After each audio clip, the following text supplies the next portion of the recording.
Darwin Week 2012. I'm pleased to introduce Dr. Theresa Spradling.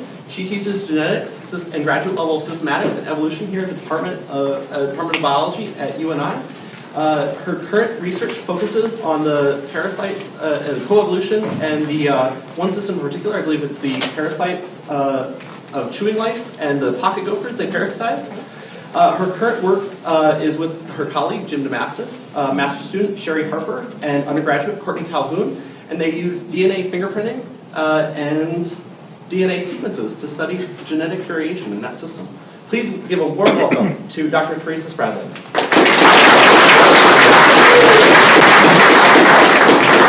Well, thank you, and thanks to UNIFI for putting this week together. I always enjoy this week, and they always do a good job with it. What I wanted to do today, to talk about today, is a little bit of a follow-up from Steve O'Kane's talk last year.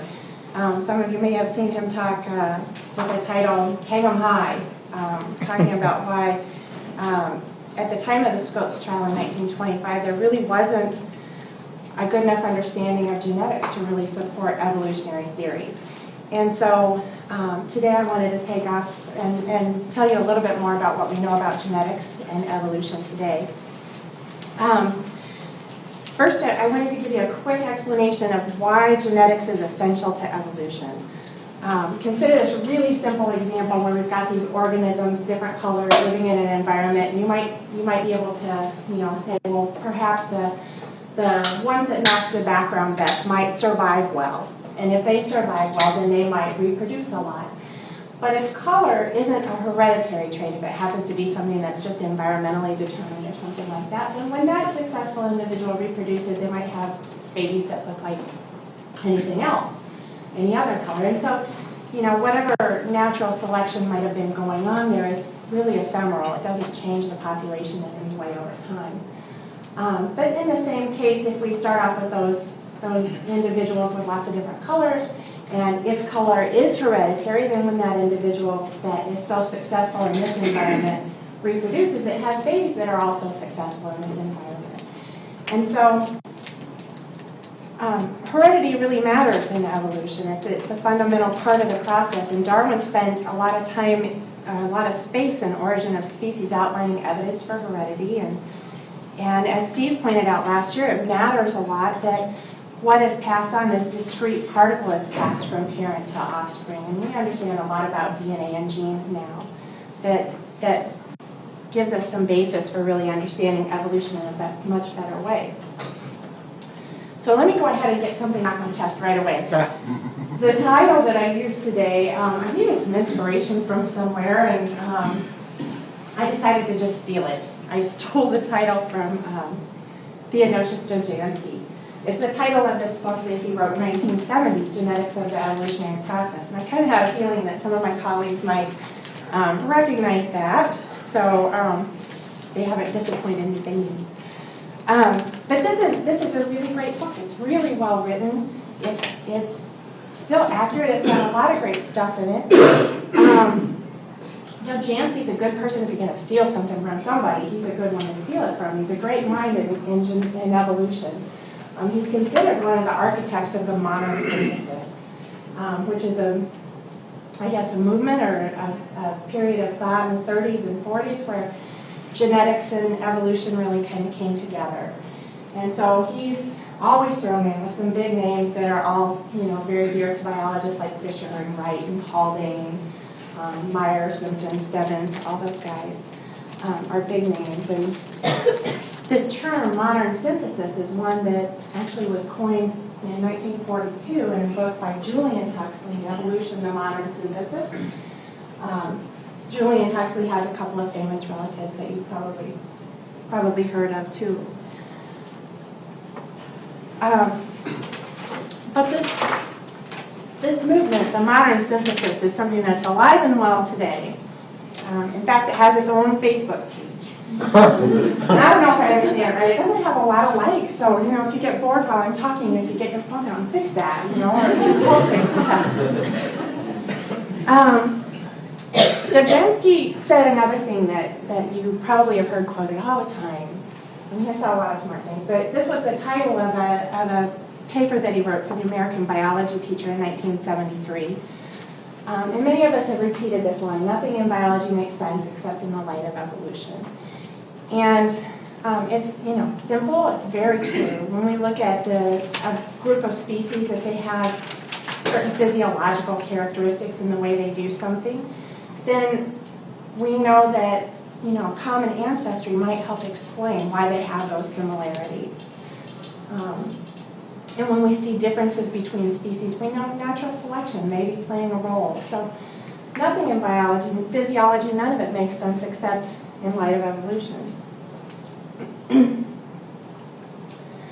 So in the foreword to this book, which was published 40 years ago, Jansky professed that back in his early days when he was working in the 1930s, he said that he knew everything there was to know about evolutionary genetics. And I think anybody would believe that. He was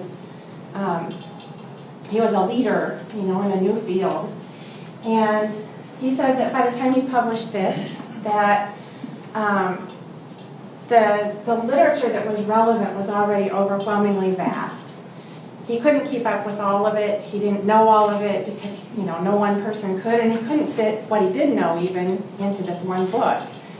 So I say all that kind of in a way of letting you know that this is a big topic. And if the relevant literature in 1970 was already overwhelmingly vast, what we have today is something I don't even know how to describe.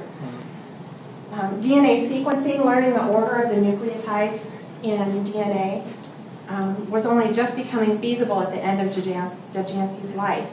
And today, technical advances have really given us a stunning array of data at a really rapidly increasing pace. The Human Genome Project started in 1990, documented the sequence of the human genome, took 13 years to complete. Today, our ambitions are so much higher. We expect realistically, a group of scientists realistically expect to have 10,000 other species, entire genomes, just vertebrates, that's not even counting all the other organisms, but 10,000 vertebrate genomes sequenced in some reasonable amount of time. So they've come up with the Genome 10K initiative. And if my Google Scholar search can be trusted, I don't know about that, but if it can, there's been over 9,000 publications that might be relevant to evolutionary genetics just in the last year. So it's a field that's moving very fast. We can't hope to cover all the detail today for sure, but we can look at some main themes. We can look at some examples that fit with several main themes in evolutionary genetics.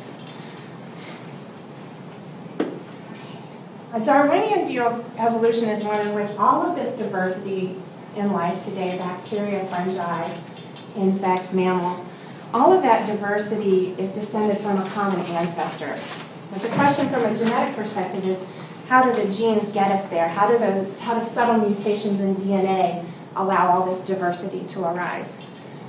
So I thought we would start with Hopi Hoekstra's work. Hopi is a mammologist at heart. She's at Harvard University, a tenured professor there. And her research program has worked with mammals, but also with birds and lizards and fish. She always studies pigment, color variation within species. And so one of her studies that I like has to do with rock pocket mice, which are these guys. These are a species of rodent that live out in the desert southwest, and the typical color for this species is like this. Most places where you catch them, they look like that. And in fact, we have a couple of these that I borrowed from the teaching collection. So they're not real big mice, but they're kind of pretty and have nice long tails. And I'll leave these up here if you want to see one. But rock pocket mice typically look like that. And they have little pockets in their cheeks, so that's why we call them pocket mice. But there are certain places where they're not that color. They're very dark. And I don't know if you can see this well enough, but he's a black pocket mouse. Same species, but depending on where they live, they can have this other color. So you tend to find the dark forms out along these lava flows. There's a lot of ancient volcanic activity in Arizona, New Mexico. You see these lava flows periodically scattered around the landscape, and they can be fairly big. So at these sites, you can find dark mice near very light-colored mice, and the dark mice tend to be near the lava flow. So why would that be? What do you want to say? Why would it be that they would be so dark? they blend in, right? So your research, I guess, the numbers research would back up what your intuition would tell you, that background matching is really important for small animals, especially little mice that are scurrying around. And, if you take a mouse that is in a dark environment, if it's conspicuous, it's pretty quickly picked off by a predator. And those that blend in better survive longer and maybe have more babies down the road. So camouflage is important. Okay, before we go any more into this, I wanted to do a quick little genetics review, because some of you may have not had a chance to think about biology or genetics for a while, but you probably understand that DNA, or have been told, or whether you remember it lately or not, I don't know, but DNA codes for proteins. That's what most of our genes do. DNA codes for proteins. And those proteins, based on the order of what happens here in the protein, have a certain folding. And the folding matters. Okay, so that's it. That's kind of what you need to know for this. DNA makes proteins, and how the proteins are shaped is what matters. So we know that if you change the DNA sequence up here just a little bit, change one of those letters to a different one, you might get a different component here in the protein. And if you change that, the protein can fold in a different way. And once it folds in a different way, you have it doing something different. Okay. So Hopi found that in some of her mice, in some of these populations, this one over here, that it's the Mc1r gene that makes those mice so dark. That's what's different, the sequence of the Mc1r gene. The Mc1r gene, the Mc1r gene is one that makes this protein here that sits in the surface of a cell called a melanocyte. It's the kind of cell that actually, produces the pigments that you would find in hair and skin. So, Hopi found a change in the DNA sequence that changed the shape of the protein here a little bit and made it more responsive. And because it was more responsive, that protein interacted and caused this cascade of things to happen after it that ends up making more pigment. So it's a really simple genetic change, just a little bit of a DNA sequence difference that ramps up the responsiveness of this protein right here. That same gene, the Mc1r gene, if you change the DNA sequence just a little bit in humans, is what gives you red hair. And so it's a gene that is seen in all mammals, us, mice, and also in lizards and fish and birds. So that gene plays a big role. Another one of Hopi's studies deals with deer mice. And so this is, we have the species around here. Deer mice are one that, I don't know, if you have some mouse invade your house, that's one that might be prone to do that. They have this, normally this nice toasty brown color. And they're over a lot of the United States, and they always look like that, except down in Florida, along the sandy white beaches. That same species has this really light color. And again, it seems like, a nice case of background matching. Hopi and her colleagues have documented this wide range of pelage color variation within that species. And she's looked at the DNA sequence for all these different mice with the different colors. And again, the Mc1r gene plays an important role, at least for some populations. So where she sees mice along the Gulf Coast that are light colored, they have a particular DNA sequence that changes the shape of the protein and makes that protein less responsive. So the Mc1r gene protein is less responsive in producing pigment. So they end up being a lighter color. So that wasn't too surprising, but what was kind of, I guess, maybe a bigger surprise was looking at light-colored mice on the Atlantic coast. They didn't have the same mutation. In fact, if you look at their Mc1r gene, it has the same sequence as a brown mouse's would have. So there's a lot of genes involved in this whole pathway to make a pigment. It's not as simple as you might think, just make a pigment. There's a lot of little steps along the way.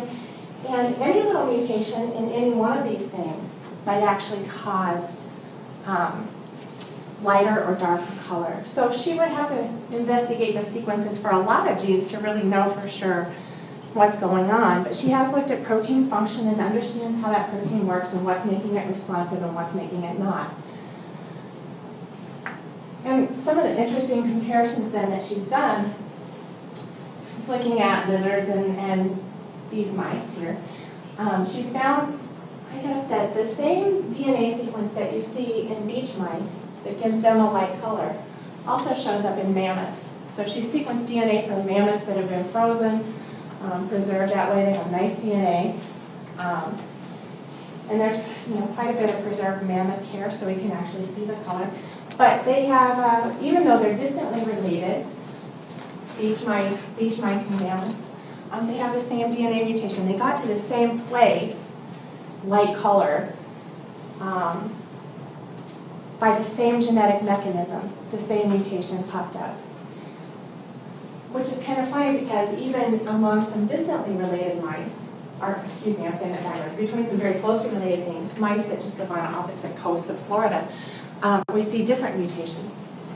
So the mutational process is a little unpredictable, even though the selective advantage of background matching is predictable. So again, we change the DNA sequence, we change the protein shape, we change the function. Mutations in DNA sequences are not hard to come by. Every time an organism reproduces, it has to copy its DNA to pass on to its offspring. So parents pass their DNA off to their offspring, they have to copy it. And every time this copying process happens, it's very easy for the wrong letter to get stuck into the code. There have been lots of great sequencing studies lately now that we've got a better handle on sequencing whole genomes, comparing people, and we can see that each of us now, they estimate, has our own unique 100 to 200 mutations that we carry. Most of those are pretty unnoticeable. But every once in a while, maybe they are noticeable. And if you consider a population of mice, if there's enough of them and there's enough time, then it's not hard to imagine a mutation happening in an Mc1r gene. Mutation pops up, and once it does, if that individual carries that mutation and has an advantage, it's easy to pass that advantage on. If it's the most successful in that environment, then that's what its offspring will carry for their DNA sequence too. So change the gene sequence,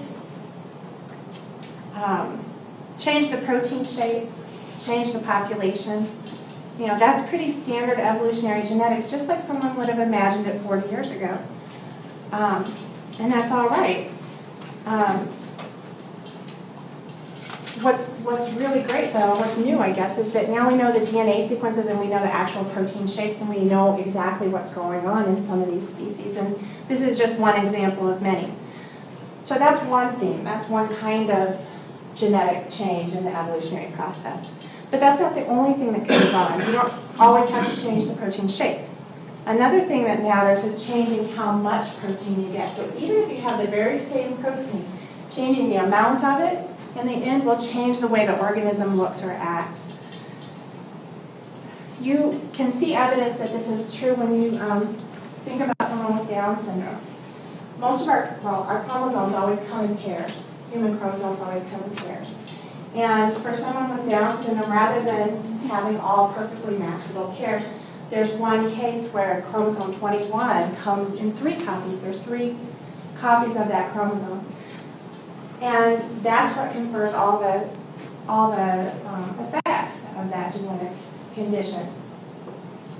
So there's no problem with any of these genes that are on chromosome 21. There's no problem with the proteins themselves. They're all shaped right. The gene sequences are fine.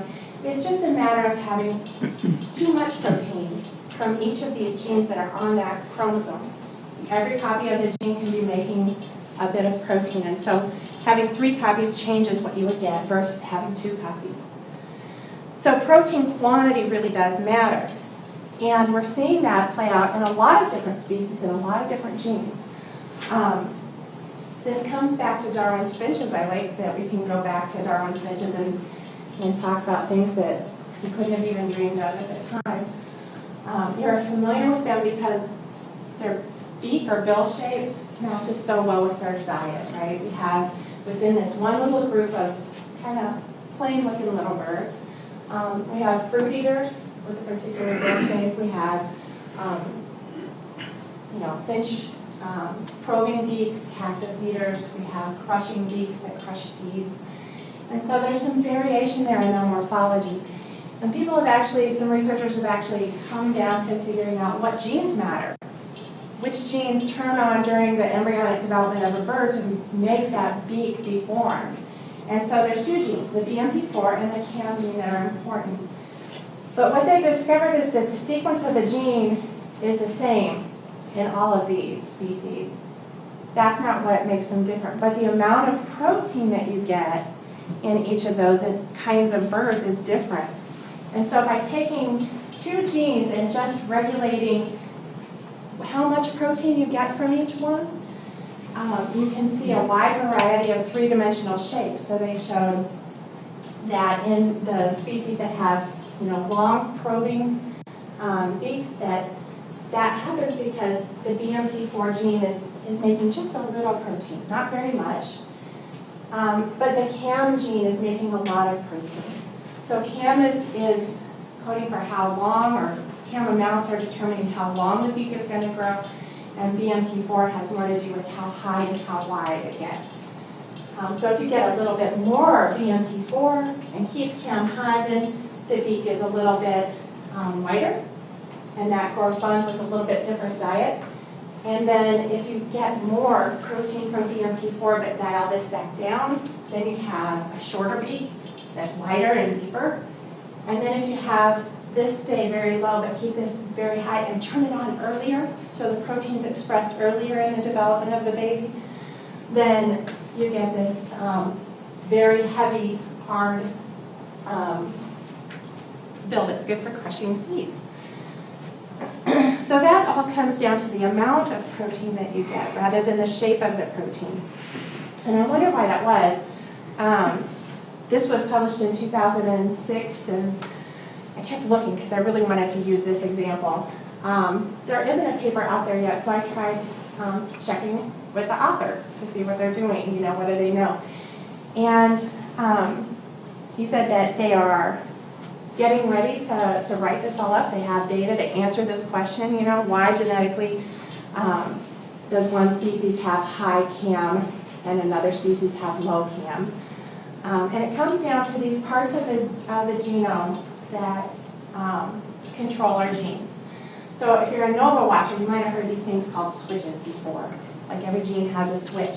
It's not a bad analogy. What it means is that there's a piece of DNA that helps regulate whether the gene is on and how much it's on, whether it's going to make a lot of protein or a little. It doesn't change what the protein is. It just helps regulate when it comes on, when the gene comes on, and how much protein you get from it. So the DNA sequence of the switch matters, and if you change that a little bit from one species to another, you can have different amounts of protein in this species versus that one, or different timing. There's a lot of studies out there on that kind of thing. This is from a fly study where they're looking at the gene. So these are parts of the gene. These rectangles are parts of the gene. And each of these little wheelie shapes represent switches for that particular gene. So you can see that this one particular gene can have 3 different switches. They're usually out ahead of the gene itself, but sometimes they're even located in the gene, so they kind of have a little work to figure out where they are. But how they test this to really see if their ideas are right or to see what each one of these switches does is kind of fun. They take that piece of DNA, they take that little switch piece of DNA, and they paste it onto another piece of DNA that would be like a reporter gene, they call it. GFP stands for green fluorescent protein, which is a gene that comes from a jellyfish, and it makes this really nice green fluorescent protein. So if they take that reporter gene and put a switch, whatever switch they want to check out, onto it, and then put that piece of DNA into a developing fly and let it grow up, they can see what the gene does, where it turns on expression. So I don't know, I wish they had done this in color instead of black and white, but you can see that when they put this body switch onto the GFP gene. The fly that they grew from that had the gene expressed in the body, not in the wings or anything like that. If it was expressed everywhere, that gene, the green fluorescent gene was turned on everywhere, it looked like that. So using these reporter genes allows researchers to kind of tell what's going on with a particular gene. And there are a lot of cases now, this is kind of a second theme, but there are a lot of cases that are well studied now that show that changing DNA sequences in these switches really can be an important evolutionary kind of event. There's a similar study where there's a particular gene that's involved in limb development. PRX1 is involved in limb development in all kinds of mammals, including bats, which have very long limb elements that make the wing, and mice, which have short little limbs.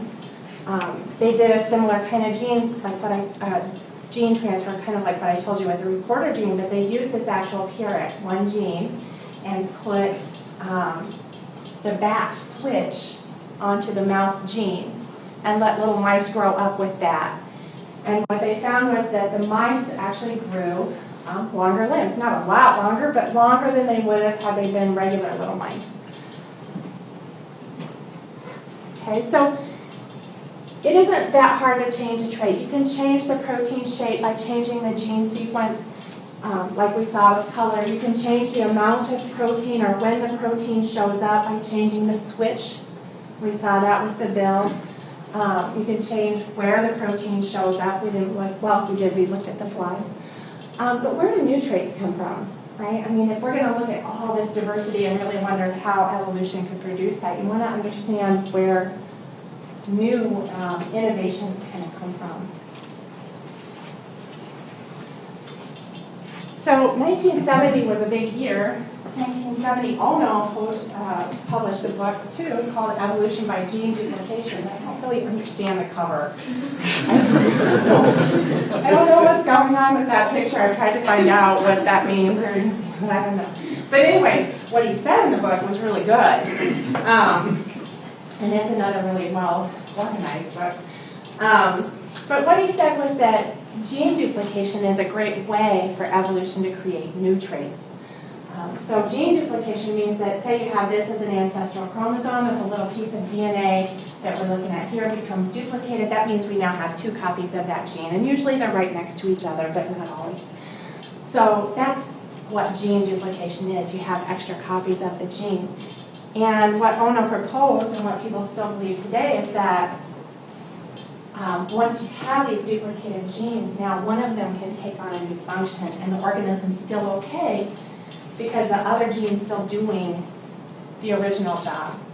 And so it kind of opens new doors and allows possibilities for things to change, new traits to evolve.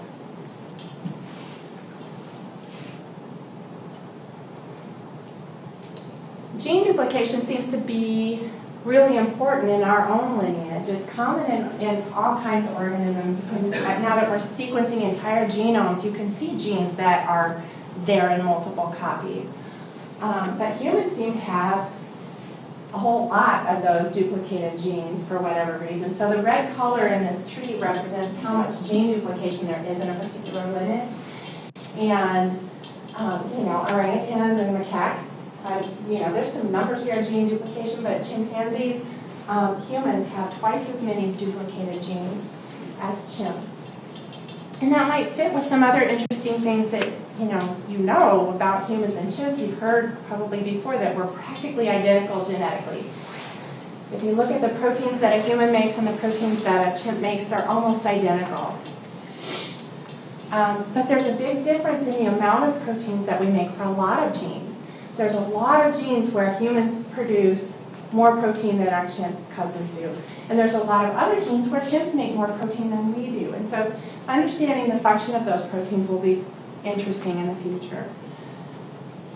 So where do these gene duplications come from? I told you changing a DNA sequence wasn't that hard, but where do gene duplications come from? They're not that hard to get either.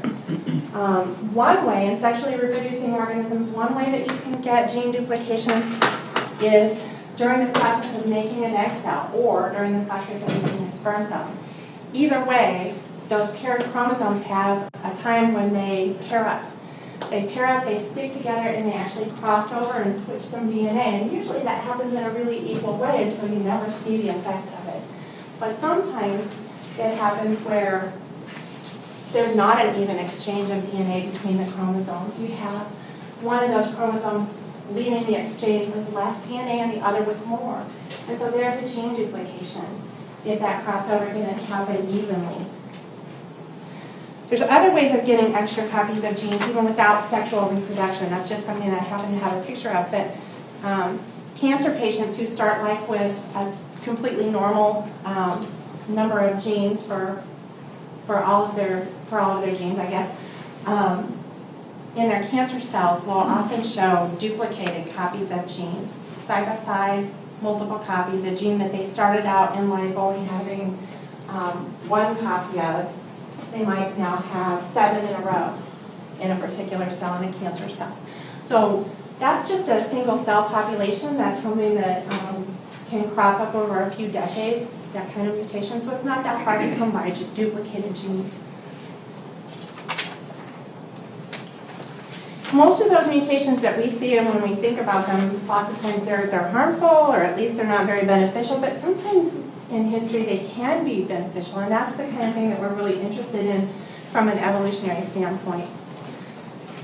So our ability to see color is something that may be due to a gene duplication. Most women, and I think that 92% of men, can see colors like this, where you have nice distinguishing between red and green, and it all looks kind of easy to tell apart.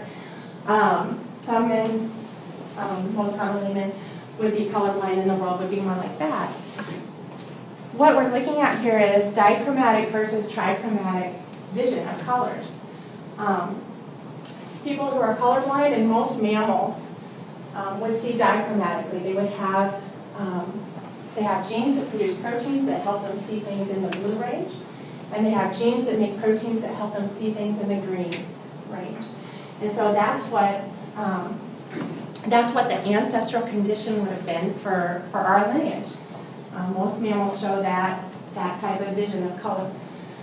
But in humans and some of our closely related primates, chimp and gorilla, and all the old world primates, anything you find in Africa, basically, there's this kind of vision, where you have a third kind of gene making a third kind of protein that's really similar. It's doing a job that's very similar to the original one, and picking up a little bit different wavelengths of light.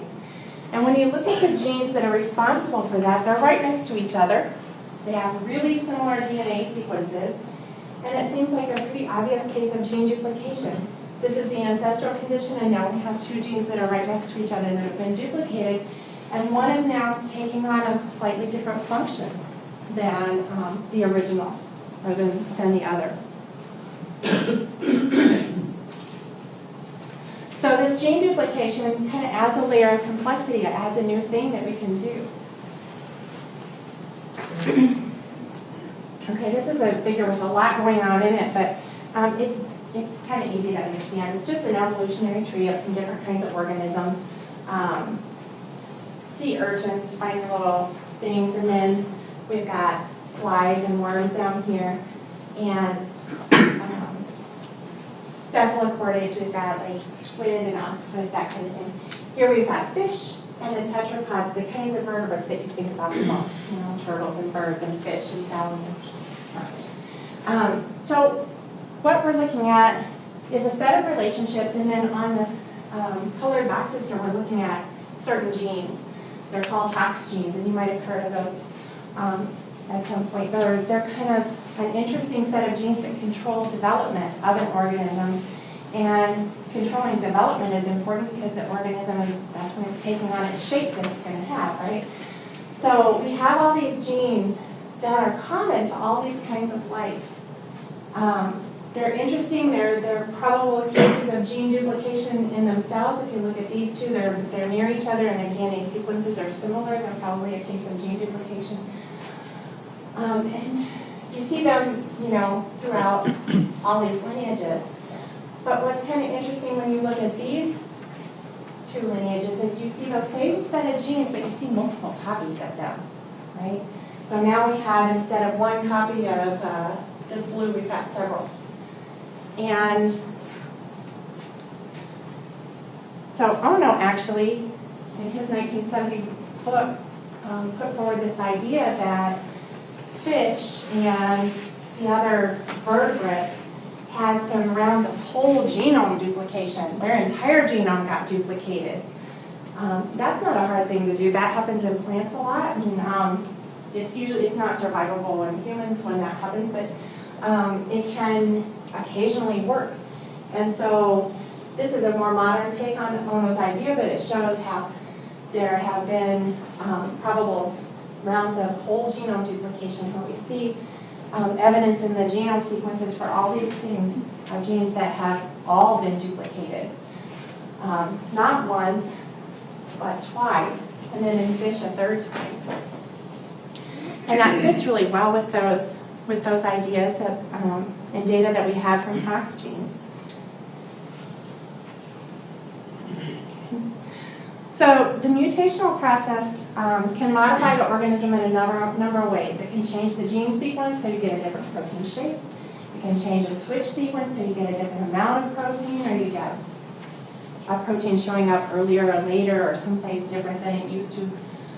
And then these gene duplications provide for new kinds of function.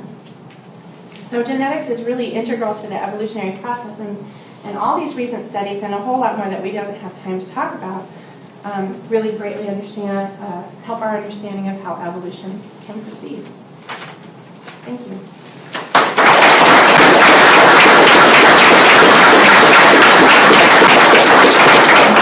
I think we've got about 15 minutes for questions. If anyone would like to ask any questions of Dr. Theresa Spradling. Are you? Go ahead. I have two, but I promise they're short. So the first, I saw early on, you said, I thought you said that each person has 100 to 200 mutations. Is that like each person has 100 to 200 unique mutations to them? Yeah, that's what they mean, new to you. Cool. And then, so when I learned in grade school that darker hair is, a dominant allele and lighter hair is a recessive allele, is that just like a gross oversimplification, or is that's kind of the idea I was getting? It's not real bad, but I mean, it's a complicated pathway, right, to make a pigment, and so there's a lot of genes involved in it. It's not just one gene with like this allele or that one. There's just a lot of genes, so that's what makes so much variation. The fact that you can tweak all of those genes. Yeah. How about using supposedly some of these junk genes in another, like I say, an example, you used a moth up there to making the moth fluorescent, correct? Now, I don't want to sound like a mad scientist or anything, but how much of a sandbox is there to play with these junk genes into these experiments with other critters, just like getting light colors, or am I asking too much of a deep question, or am I? I don't. No, you're thinking interesting thoughts. I think I'm not sure exactly how to answer you, but you've got interesting thoughts with it. But I think there are a lot of experiments being done out there where they can take those little reporter genes and try them out in different ways in different organisms. So lots of times, there are a lot of glowing animals in the world that people have created through this kind of study, trying to figure out what turns on this or that gene in a fly, or in that kind of, usually simple little things that you can keep in the lab easily at this point. But I guess my question, some of it is it possible everything could be usable in such experiments instead of just being junk? Well, junk is kind of a hard thing to know what to say about DNA. There's a lot of DNA we don't understand, and I think they're kind of starting to see some interesting jobs for some of that stuff that we would have used to have called junk. There are a lot of broken genes, in the genome too. When you look at sequences, we see genes that can't really be making a usable protein anymore. They're just kind of like left over. Yeah, but I don't know whether we'll find, really a use for that, but it's interesting to try to understand it for sure. Thank you. Yeah.